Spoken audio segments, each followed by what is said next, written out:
Hi, so we're going to go over how to import a portable GNS3 product file.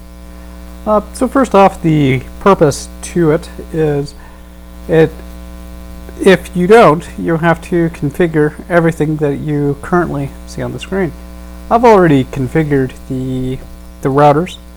All you have to configure is the firewall, both the inside and outside PC. They've been IP'd. And there is a web page that's also on the outside server. It's just running Nginx. So really there is absolutely no need that you have to import the project. It can just save you some time.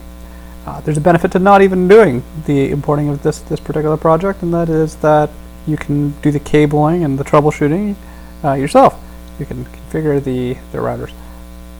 However, if the option is available to save some time, and going forward through the course, importing projects may be handy.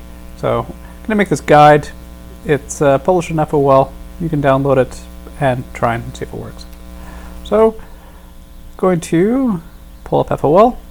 There's also two links. So one is without images and one's with images. So the one that we're going to be using for this video is with images. The reason why I have one that's without images is the size difference. So there are some people that are going to be connected via a connection that's not really that fast. So the difference is with images we're looking at 83.5 meg and with images 1.3 gig. So there's also another criteria. Well, we have two. I have one hosted on FOL, which is the 83.5 meg, but FOL has a 1 gig limit. So the 1.3 gig is actually hosted on Google.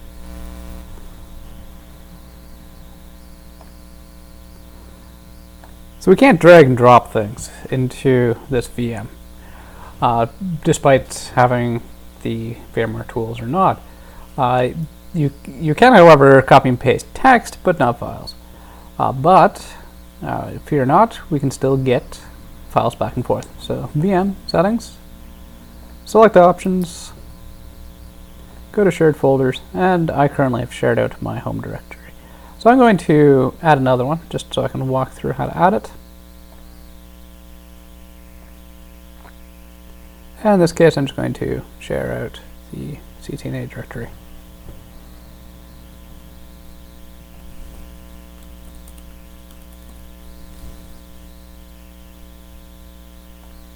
And make certain that it is enabled, and click Save.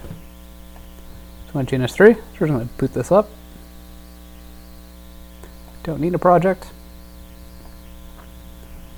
File, import, computer, root directory,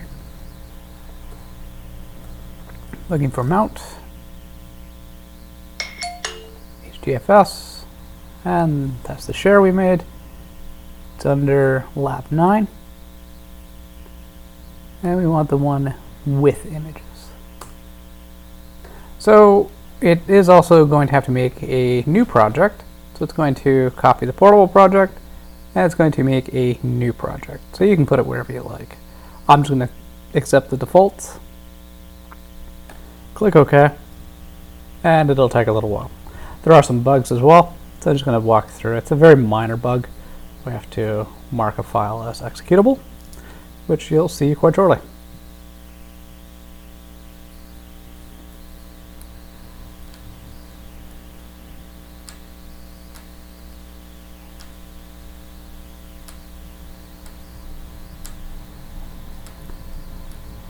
Alright, so I'm going to hit the start button.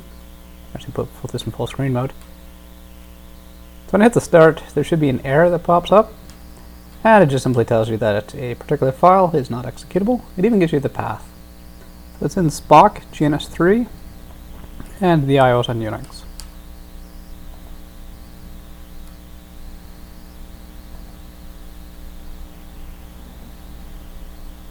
So this was the file. You can go to the command line, or we can just use the GUI. In this case, I'm just going to use the GUI. Mark it as executable.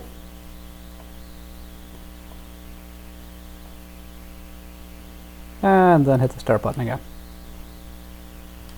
And you can see now these devices are starting.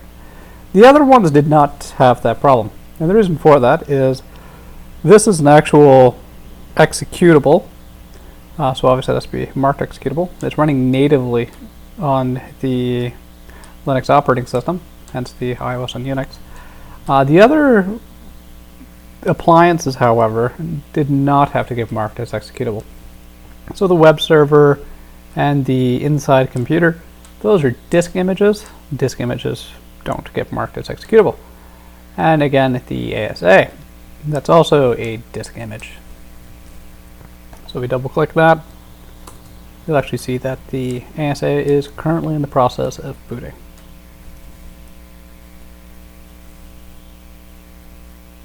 Okay, and it started.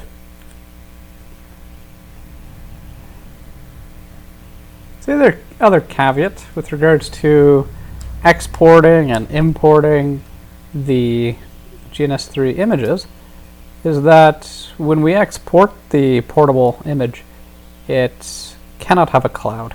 So I was using the tap interface to manage the device, so we're going to have to re-add it.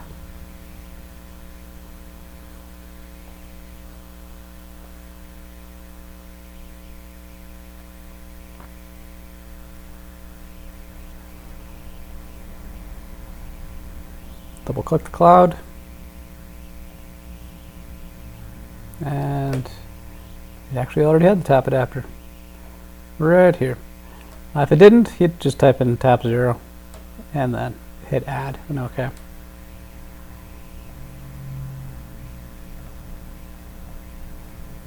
Connect the management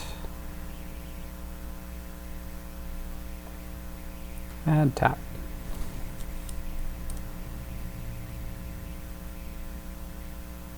Verify that the tap adapter is addressed, and it is.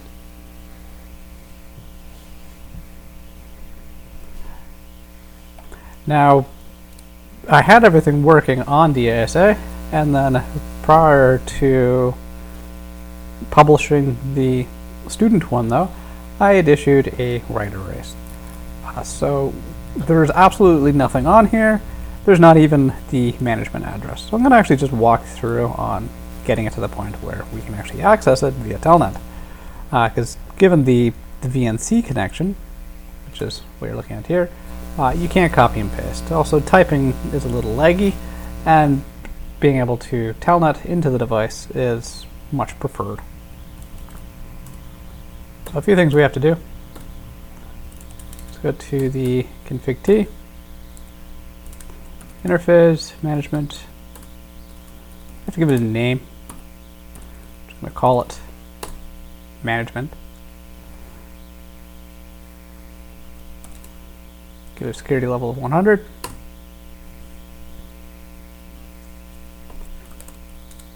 And give it the IP address as you see on the screen.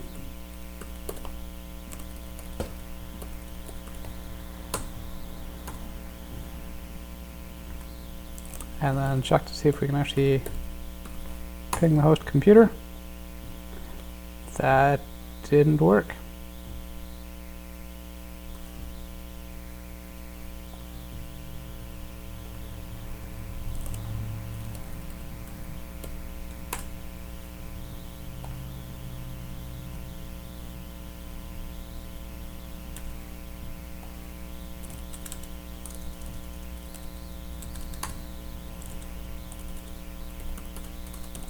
Try no shut, and there. Alright, so the interfaces are shut down by default. So as I issued a no shut, you can see that it's pinging across.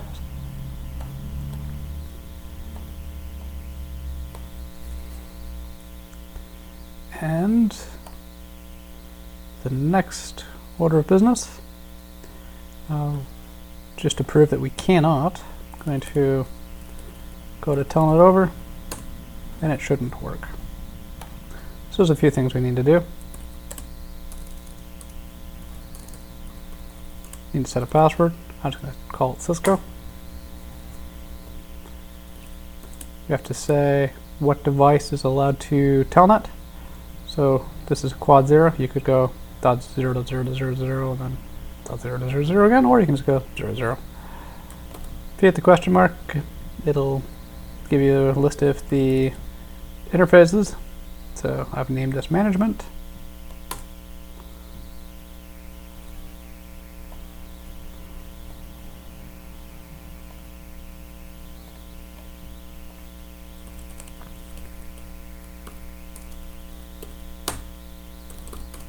And lo and behold, we connected. So the next thing you want to do is put some kind of a timeout. I would suggest the longest one possible, because you don't have to keep logging in repeatedly. And the last order of business, I would add the HTTP server.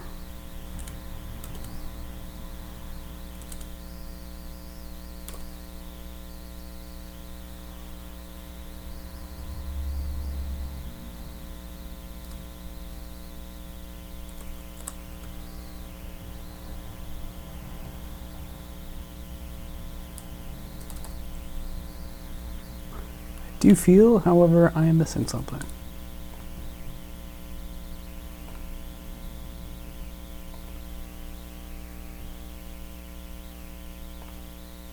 Okay, it actually came up.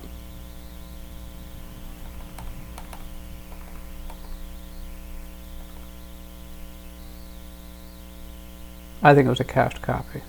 It didn't come up.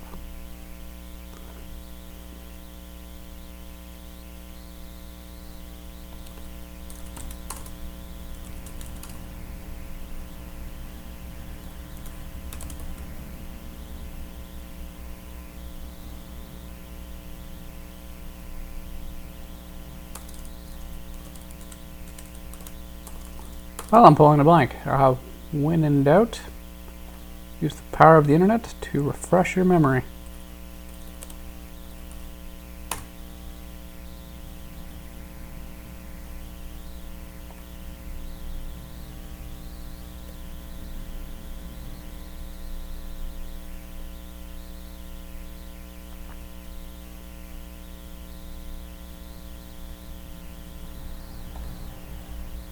It's just simply HTTP. There we go. So that simply says that who can connect to the HTTP management server, and it's anybody. So quad 0 from the management. And now if I refresh this,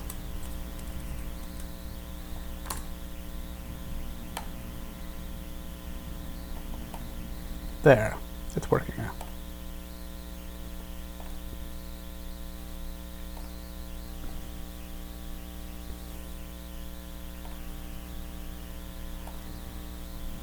There is no username or password, just simply click OK.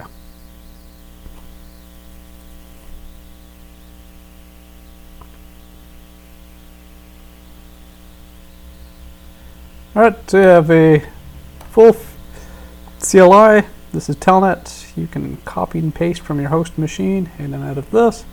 And you also have the full ASDM. So you can be in the monitoring mode, view some telemetry, you can go to configuration, you can configure the firewall, and then for the further labs, we can also configure the VPN. And there's also wizards for configuring the ASA as well.